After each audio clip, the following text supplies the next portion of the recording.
और पॉज़ कर आप देखें ज़रूर, ये पूरा ज़रूर देखें और सब्सक्राइब भी करें।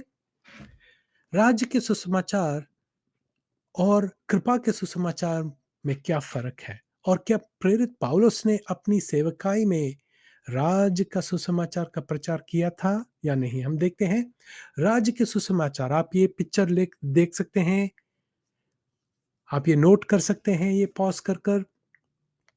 राज्य में प्रवेश के लिए जल की बपतिस्मा की ज़रूरत है, परंतु प्रेरित पौलुस क्या कहते हैं कि जल के बपतिस्मा अनुग्रह के संदेश का हिस्सा ही नहीं है, और धार्मिकता और मोक्ष और उद्धार मूसा की व्यवस्था के बिना है। परंतु हम देखते हैं प्रेरितों की पत्री 21वीं अध्याय में भी जो लिटिल फ्लॉक, छोटा झुंड, मसीह का जो कलीसिया है, उसके सदस्य मूसा के व्यवस्था के कितने तात्पर्य है। राज्य का सुसमाचार एक कार्य उन्मुख है, यानी कि वर्क ओरिएंटेड है,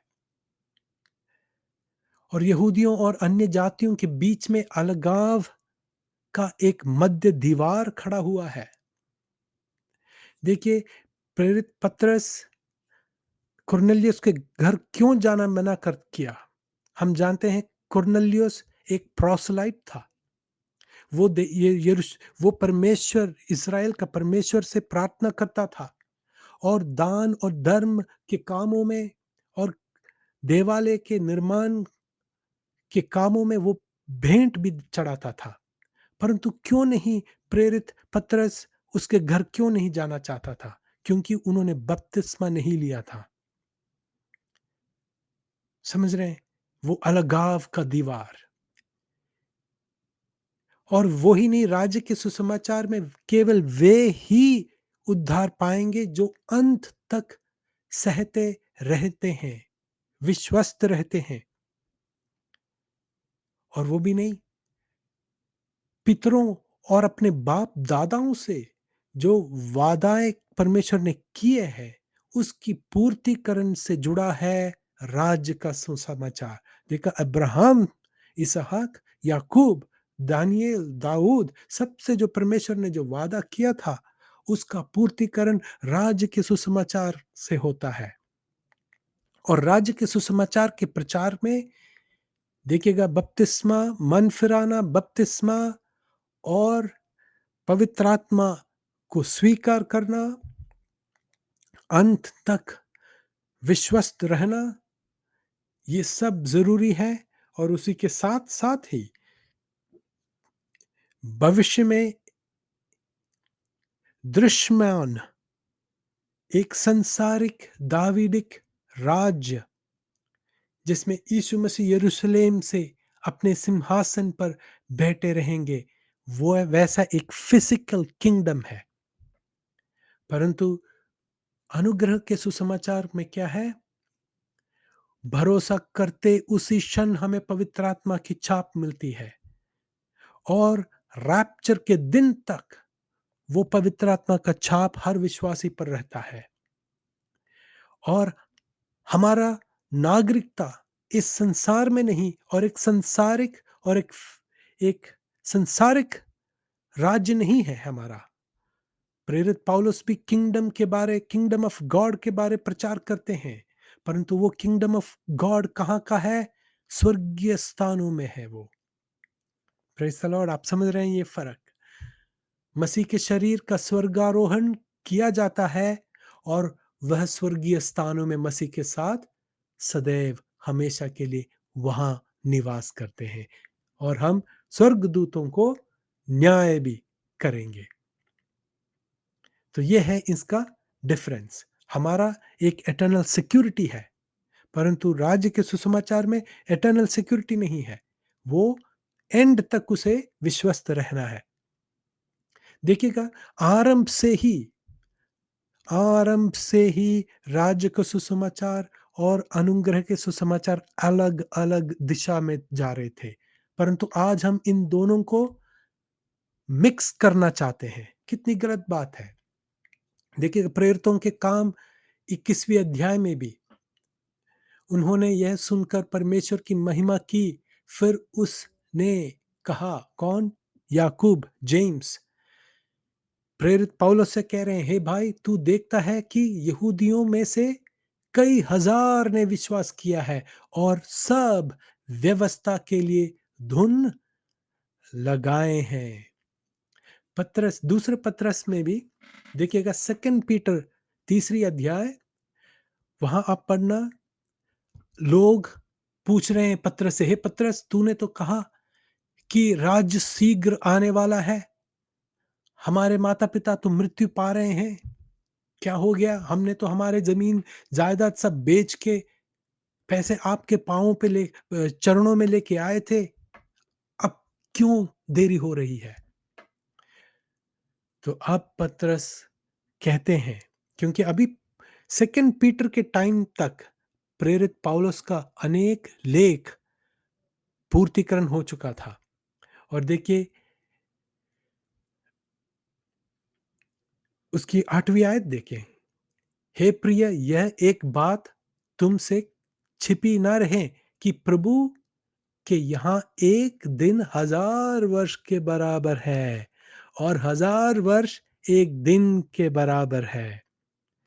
और हमारे प्रभु के धीरज को उद्धार समझो, जैसे हमारे प्रिय भाई पौलुस ने भी उस ज्ञान के अनुसार जो उसे मिली तुम्हें लिखा है। तो देखियो, अब किंगडम, राज्य के सुसमाचार धीरे धीरे घटता आ रहा है। और अब प्रेरित पत्रस कह रहे हैं, दोस्तों ये समझो, परमेश्वर के नजर में एक दिन 1000 सालों के बराबर है और 1000 साल एक दिन के भी बराबर है। देखिएगा कैसे वो समझ रहे हैं। आगे आप पढ़ोगे वो अध्याय, उसमें लिखा है कि वो जिसमें अनेक बातें ऐसी हैं जो हमें समझने में कठिन है। तो यदि प्रेरित पत्रस और पौलुस एक ही सुसमाचार प्रचार करते थे, तो आप जरा सोचें वो कैसी बात है जो पत्रस को समझना बहुत मुश्किल था। साफ जाहिर है ये दोनों अलग अलग सुसमाचार थे, अलग अलग दिशा में थे। एक का लक्ष्य है धरती का शुद्धिकरण, तो दूसरे का लक्ष्य है स्वर्गीय स्थानों का शुद्धिकरण। देखिएगा, गलातियों की पत्री पहली अध्याय 8वीं और 9वीं आयत आप पढ़ें, परंतु यदि हम या स्वर्ग से कोई दूत भी उस सत्समाचार को छोड़ जो हमने तुम्हें सुनाया है, कोई और सुसमाचार तुम्हें सुनाए, तो वो श्रापित हो। तो देखिएगा, उसी समय में जो प्रेरित पौलुस अन्य जातियों को लिखते हुए कहते हैं, यदि जो सुसमाचार हमने तुम्हें पहले सुनाया है उसके बगैर, उसके स्थान में कोई और, चाहे वो स्वर्ग से कोई स्वर्गदूत हो तो भी, यदि कोई और सुसमाचार आके बताए, तुम्हें बताए, यानी कि अन्य जातियों को यदि कोई राज्य का सुसमाचार बताए या कोई और सुसमाचार बताए जो प्रेरित पौलुस ने नहीं बताया, वो श्रापित हो। और गलातियों की दूसरी अध्याय में चौथी और 5वीं आयत में देखिएगा, और यह उन झूठे भाइयों के कारण हुआ जो चोरी से घुस आए थे कि, और ये कहां से आए? यरूशलेम से आए, अन्य जातियों की कलीसिया में आए, ये स्पाई करने के लिए कि ये जानने के लिए उनकी स्वतंत्रता मसीह में किस तरह वे इस्तेमाल कर रहे हैं। और उनका इच्छा क्या था? यहां हम पढ़ सकते हैं कि उस स्वतंत्रता का जो मसीह यीशु में हमें मिली है, भेद लेकर हमें दास बनाए। उनका इच्छा क्या था? दोबारा गुलाम बनाने, दोबारा मूसा के व्यवस्था के नीचे ले आने की उनकी मानसा थी। परंतु प्रेरित पौलुस ने राज्य के सुसमाचार कलीसिया से जो अन्य जातियों के बीच में आए, उनके अधीन होना हमने एक घड़ी भर ना माना, इसलिए कि सुसमाचार की सच्चाई तुम में बनी रहे। Praise the Lord. कितना महत्वपूर्ण है। क्यों प्रेरित पौलुस कष्ट सहा? क्यों प्रेरित पौलुस मुश्किलों का सामना किया? क्यों उनका ऐसा एक मृत्यु उनको मिला? इसलिए कि सुसमाचार यानी कि कृपा का सुसमाचार का सच्चाई आप पर और मुझ पर बनी रहे। जहां कहीं भी प्रेरित पौलुस ने यहूदियों के बीच में प्रचार किया, उसने जल की बपतिस्मा या पृथ्वी पर आने वाली राज्य का प्रचार नहीं किया। उसने प्रचार किया कि यीशु मसीह था। वो क्वेश्चन का आंसर मिला आपको। आप प्रेरितों की पत्री जहां भी आप देखें, जहां भी प्रेरित पौलुस यहूदियों के बीच में जाते हैं, तो क्या प्रचार करते हैं कि यीशु मसीह था। और ये वो नींव है जिसके बारे प्रेरित पौलुस कहते हैं कि मैं एक नींव डाला है, वो मसीह है। क्योंकि चाहे वो यहूदी हो या अन्य जाति का व्यक्ति हो, उसको उद्धार पाना है तो उसको ये बात ज़रूर विश्वास करना है कि जो यीशु मसीह बेतलहेम में जन्म लिया, सेवकाई किया, क्रूस पर चढ़ा गया, मारा गया और तीसरे दिन जो मृतकों से जी उठा, वो वास्तव में मसीह था, विश्वास करना अत्यंत ज़रूरी है। Praise the Lord.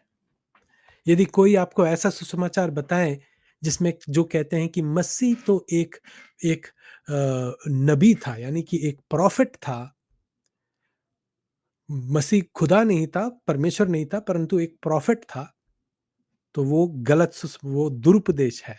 यदि कोई कहे कि हाँ, हाँ, मसीह जब स्वर्ग में थे, वो परमेश्वर थे परंतु जब इस भूमि में आए, मरियम का संतान के रूप में आए, तब वो सिर्फ एक साधारण मनुष्य था। यदि वो कोई कहे तो वो दुरुपदेश है। मसीह यीशु मसीहा था। यीशु परमेश्वर था, परमेश्वर है। युगानुयुग राजाओं का राजा और प्रभुओं का प्रभु। Praise the Lord. ये विश्वास करना अत्यंत ज़रूरी है। देखिएगा पहली कुरिन्थियों की पत्री 3 अध्याय 11वीं आयत में जो नेव के बारे प्रेरित पौलुस ने जो बताया है, वो है वो ये नींव डालते जा रहे हैं कि यीशु मसीह है, यीशु मसीह है। Praise the Lord. इन दोनों का डेस्टिनेशन अलग है। राज्य के सुसमाचार के दौरान परमेश्वर इस्राएल को इस्तेमाल कर धरती का शुद्धिकरण होता है और कृपा के सुसमाचार के द्वारा परमेश्वर बॉडी ऑफ क्राइस्ट एक एक अनोखा जीव, एक अनोखा व्यक्ति, द न्यू मैन, द नया मनुष्य जो परमेश्वर यीशु मसीह का शरीर का अंग है, उत्पन्न कराता है जो स्वर्गीय स्थानों में फॉलन एंजल्स के स्थान को हासिल कर लेते हैं और हम वहां पर स्वर्गीय स्थानों में परमेश्वर के साथ हमेशा रहते हैं।